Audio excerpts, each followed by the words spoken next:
Hola muchachos, ¿cómo están? Bienvenidos nuevamente al canal Geometría Exámenes de Admisión. En este video vamos a desarrollar la teoría del llamado punto de Brocard, que es un punto notable asociado al triángulo que lleva su nombre en honor al matemático francés del siglo XIX, Henri Brocard, que desarrolló sus conceptos. Con este punto de Brocard nosotros podemos resolver diversos problemas de academia relacionados efectivamente al triángulo, e incluso también ha venido preguntas con el punto de Brocard en exámenes de admisión como en la Universidad Nacional de Ingeniería. ¿De qué trata este punto de Brocard?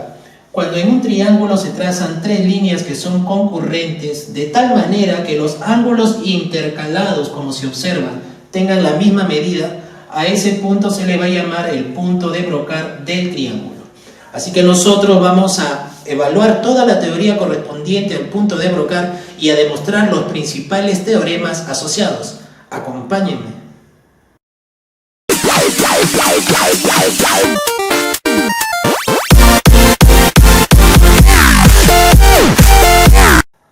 Bien jóvenes, el primer teorema que vamos a evaluar es la construcción geométrica del punto de Brocard. Recordar que el punto de Brocard es aquel punto notable en el cual al trazar tres líneas concurrentes deben formarse tres ángulos intercalados de la misma medida. A dicho ángulo se le va a conocer como el ángulo de Brocard. Pero ¿cuál es el método por regla y compás para encontrar, dado un triángulo ABC, la posición exacta de ese punto de Brocard? Vamos a ver. Para encontrar el punto de Brocard vamos a trazar nosotros una circunferencia que pase por el vértice A, pero que sea además tangente al lado opuesto BC. ¿Cómo encontramos esa circunferencia? A ver, por el vértice B vamos a trazar una perpendicular, de esta manera. Muy bien, y ahora por el punto medio del lado AB, bueno, aproximadamente el punto medio estará por acá, trazamos una mediatriz, otra perpendicular en el punto medio, de tal manera que el centro de esa circunferencia será la intersección de estas dos perpendiculares. Vamos a ver, si trazamos la circunferencia, tendría esta que ser tangente por B al lado BC y además debe contener o pasar por el vértice A del triángulo. Así es, efectivamente. Vamos a completar la circunferencia y la tendríamos por aquí. Y acá está el centro de la circunferencia. Segundo paso. Por este mismo vértice B, ¿no es cierto?, que es tangente, ¿no? El lado BC es tangente a la circunferencia. Por el vértice B vamos a trazar una paralela al lado AC opuesto. Muy bien. De esta manera. Así que tomamos el punto de intersección, digamos un punto Q. Y ahora lo que hacemos es trazar desde Q hasta el vértice opuesto C. A ver. Sería el trazo de esta manera. Entonces, al momento de intersectar esta línea con la circunferencia, este punto de intersección va a ser nuestro llamado punto de Brocard. ¿Cómo lo podemos comprobar? Bueno, tiene que cumplir la condición ya conocida, la repetición de los ángulos. Evaluemos. Vamos a trazar de esta forma, a ver, y comprobaremos. Listo. Aprovechando la circunferencia voy a decir, si este es un ángulo omega, si este es omega, 2 omega, por el rebote, esto es omega. Dijimos que en el trazo era paralelo QB con este lado. Al ser paralelo era con la intención de repetir el ángulo opuesto. Este omega se encontrará en el opuesto aquí. Muy bien. Otra, si este es omega, este arco es 2 omega, y ahora este ángulo, dado que es cuerda con tangente, es el ángulo seminscrito y sabemos que mide la mitad de 2 omega, es decir, omega. De esta manera comprobamos que este punto efectivamente es el punto de Brocard del triángulo. Listo, y esta ha sido la forma geométrica de encontrar la posición de dicho punto notable. Un detalle adicional, si nosotros hacemos el mismo procedimiento pero por el otro vértice, encontraremos un segundo punto de Brocard. Y si hacemos el procedimiento por el tercer lado, resulta que se van a intersectar en ese mismo punto. Así que en realidad existen dos puntos de Brocard para el triángulo. Bien muchachos, ahora vamos a demostrar nuestro segundo teorema, que nos dice que la cotangente del ángulo de Broca es igual a la suma de las cotangentes de los tres ángulos del triángulo. Para demostrar esta relación fundamental del ángulo de Broca, vamos a proceder de la siguiente manera. Vamos a trazar una paralela al lado BC, pero que pase por el vértice opuesto A. ¿Ok? Ojo, el trazo se ha hecho paralelo. La idea es que esta paralela se pueda intersectar con la prolongación de la línea BP que va hacia el punto de Broca. Entonces, prolongamos la línea BP y se va a intersectar en un punto D. La idea es lo siguiente, ¿no? Se trazó la paralela para trasladar en el opuesto el omega, el ángulo de Broca, a esta posición. De esta forma, si nosotros unimos el punto D con el punto C, se puede observar que se forma un cuadrilátero inscriptible, el cuadrilátero PADC, porque tenemos el omega repitiéndose por las diagonales. Muy bien, entonces si digamos yo tengo un ángulo alfa por aquí, por ese inscriptible el alfa va a rebotar y estará acá también. Entonces todo este ángulo sería omega más alfa, que como se puede observar corresponde a la medida de todo el ángulo A. Muy bien, y si yo tracé paralelo, la medida de este A debe repetirse entonces por aquí. Ahora, lo que nosotros queremos es demostrar que la cota del ángulo de Broca es la suma de cotas de los tres ángulos del triángulo. Muy bien, entonces lo recomendable acá para evaluar la cota es en un triángulo rectángulo, así que nosotros vamos a trazar una altura, ¿ok? Ahora, esta altura también es la misma que la altura del triángulo, pues no son iguales dado el paralelismo. Entonces voy a decir que este punto de acá sea un punto E y que esto sea un punto F. Entonces yo puedo evaluar la cota del ángulo de Broca como el cateto adyacente entre el opuesto. ¿Quién es el adyacente en este triángulo rectángulo BDF? Bueno, el adyacente sería BF dividido entre el opuesto H minúscula. BF entre H. Pero nosotros el segmento BF lo podemos descomponer como la suma de estos tres. Así que yo distribuyo entre H cada uno. Sería BF es igual a BE entre H, descomponiendo. Luego seguiría EC sobre H y finalmente CF sobre H. ¿No es cierto? Entonces hemos descompuesto a BF en la suma de estos tres y entre H cada uno. Por lo tanto, vamos a evaluar de acuerdo al gráfico lo siguiente. Acá tenemos, en el primer sumando vamos a tener cota de omega sería, primero, BE entre H. Si observamos BE entre H, sería el adyacente entre el opuesto de este ángulo, que como se ve es el ángulo B. Se confirma que esto de acá es cota del ángulo B. Luego sigue S sobre H. S sobre H.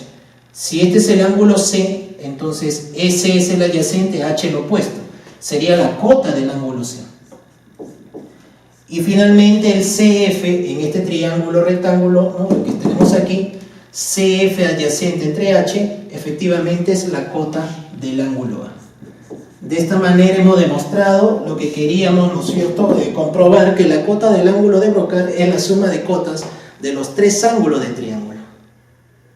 Pasemos ahora al teorema número 3, que nos dice que al momento de prolongar esta línea que pasa por el punto de Broca hasta llegar al lado opuesto, resulta que estos dos segmentos tienen una relación con los lados A y B. Se cumple que M es a N como A cuadrado es a B cuadrado. Interesante relación, pero ¿cómo se demuestra? Vamos a proceder de forma similar al caso anterior. Vamos a trazar una paralela por el vértice A hacia el lado BC y ya se sabe que debe intersectarse con la prolongación de dicho lado. Digamos que ese punto sea el punto D, ¿ok? Y recordar que se iba a formar con ello un cuadrilátero inscriptible, ¿no? El cuadrilátero inscriptible PADC, porque por paralela el omega lo trasladamos enfrente, en el opuesto, y ahí está el rebote por el ángulo. Así que ya habíamos visto que si este es un ángulo alfa, por rebote, alfa está acá.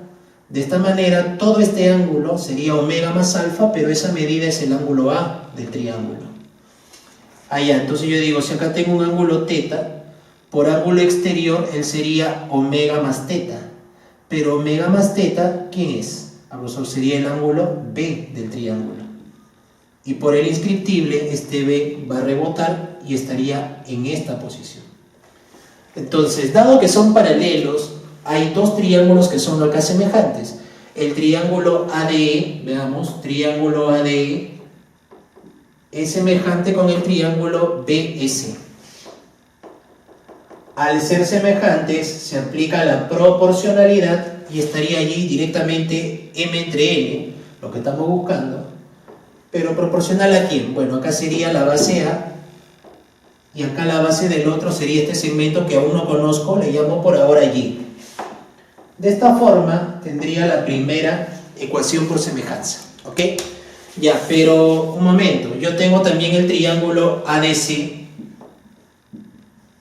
que tiene ángulos A y B, por lo tanto es semejante al ABC que tiene sus mismos ángulos A y B. Así que vamos a establecer una segunda semejanza con una proporcionalidad. A ver, vamos a decir, ¿no? Por ejemplo, este ángulo B está mirando allí.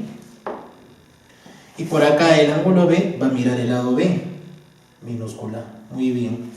Regresamos. Por acá el A está mirando B. Bueno, y el A va a mirar el lado A minúscula también. Ah, bueno, entonces acá está mi segunda relación por semejanza. Y sería cuestión de reemplazar 2 en 1. A ver, decimos, si yo reemplazo 2 en 1, tendría lo siguiente. A ver, voy a reemplazar M es a N como A es a Y. Pero si uno reemplaza el Y en realidad ¿qué sale? B cuadrado entre A. B cuadrado entre A.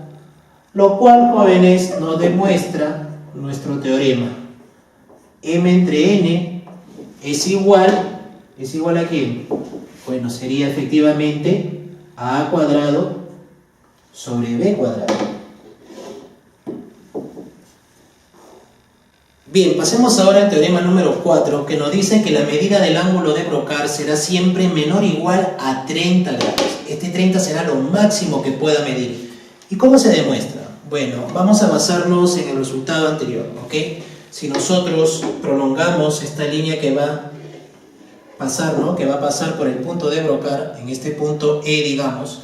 Entonces, si este ángulo es A y este ladito de enfrente es A, y por acá tenemos todo el lado B, habíamos dicho que si estos son M y N, se demostró que M sobre N era igual a A cuadrado sobre B cuadrado. Quiere decir que nosotros podemos calcular el valor de M, despejarlo en función de A y B. Claro, porque M más N, damos cuenta que es B. Entonces decimos, bueno, como M más N vale B, entonces vamos a reemplazar. El valor N, si lo despejamos, sería B cuadrado sobre A cuadrado por M. Y esto es igual a B. A este M lo factorizamos y quedará 1 más B cuadrado sobre A cuadrado, y esto es igual a B. Profe, todavía lo podemos operar, claro. Si nosotros sumamos, acá va a quedar A cuadrado más B cuadrado sobre A cuadrado es igual a B, y ya tenemos el valor M. Ese segmento tiene la siguiente medida, despejando, será A cuadrado multiplicado por B, pero abajo pasará a dividir, como se observa, A cuadrado más B cuadrado. Muy bien. ¿Y por qué calculamos este segmento M? Porque vamos a aplicar nosotros la ley de senos. ¿Dónde? Vamos a aplicar la ley de senos en el triángulo BS. Es conocida la ley de senos, que nos dice que los lados, acá se conocen dos lados, el lado A con el lado M. Entonces yo digo, bueno, según la ley de senos, A es a M como los senos de sus ángulos opuestos, ¿no? En esa misma relación. Para A tenemos este ángulo de acá que, bueno, en realidad no lo conocemos, le ponemos una medida, qué sé yo, un ángulo teta. Entonces sería A proporcional al seno de teta, pero M sería proporcional al seno de omega. Muy bien. Pero dado que M se conoce, lo podemos reemplazar. Entonces, al momento de reemplazar, ¿cómo va a quedar? Va a ser así. A ver, esto se reemplaza. A dividido entre M. Pero M es, a ver, A es A entre 1, para hacer la división correctamente, y el M es A cuadrado B sobre A cuadrado más B cuadrado. Bueno, y esto es igual a seno de teta entre seno de omega. A ver, jóvenes, vamos a continuar acá al costado. Al momento de hacer la división, ¿qué es lo que ocurre? Bueno, este A con un A se va a cancelar y lo que vemos es lo siguiente, ¿ya? Vemos que, a ver, seno de teta sobre seno de omega va a quedar igual, a ver, por extremos y medios sería A cuadrado arriba más B cuadrado y abajo quedaría solamente el producto A por B. Ah, muy bien, pero ojo, esto todavía se puede acomodar porque si el AB le divide a cada uno, la expresión será así. A cuadrado entre AB sale, como se observa, A entre B, y B cuadrado entre AB sale B entre A. Esta expresión matemáticamente es conocida, es la suma de inversos, ¿no? A entre B más B entre A. Por el álgebra convencional, ¿qué es lo que conocemos? Que la suma de dos números que van a ser inversos siempre es mayor o igual que 2. Entonces, si yo despejo de aquí el seno de omega, ¿qué cosa sería? Bueno, invirtiendo, ¿no es cierto? Para dividir sería menor o igual que el seno de teta entre 2. Pero por trigonometría básica, todo seno como máximo es 1. Así que al final vamos a decir que el seno del ángulo de Brocard es menor o igual que un medio. Pero el seno de un medio es 30 grados, o sea que el ángulo de Brocard estamos demostrando que siempre es menor o igual a 30 grados. El ángulo siempre será menor o igual a 30 grados y el 30 grados se va a dar precisamente cuando el triángulo sea equilátero. Esa sería la conclusión final. Bien, ya estamos en el teorema número 5. Recordar que al inicio se mencionó que existían dos puntos de Brocard. Por lo tanto, van a existir también dos ángulos de Brocard. Entonces, debemos demostrar que estos dos ángulos de Brocard miden lo mismo, dando por consecuencia que los rayos de Brocard deben ser líneas isogonales, ¿ok? Entonces, vamos a recurrir al teorema ya demostrado que si omega es un ángulo de Brocard, su cotangente debe ser igual a la suma de cotangentes de los tres ángulos del triángulo. Pero si el segundo ángulo de Brocard va a cumplir en ese mismo triángulo el mismo teorema, su cota debe ser cota de A más cota de B más cota de C. Así que es evidente que al ser iguales las cotas de los dos ángulos de Brocard, debe cumplirse que tienen ambos la misma medida. Esto comprueba que los rayos de Brocard, al tener los mismos ángulos o formar los mismos ángulos con los lados, se convierten en líneas llamadas isogonales. Y si el triángulo fuera isósceles, entonces esos rayos de Brocard también deberían ser iguales. Muy bien, jóvenes, vamos al último teorema, el número 6, que nos dice: la cotangente del ángulo de Brocard también puede ser expresado como la suma de cuadrados de los tres lados del triángulo dividido entre 4 veces el área de la región triangular, ¿ok? Entonces, ¿cómo vamos a llegar a esta expresión?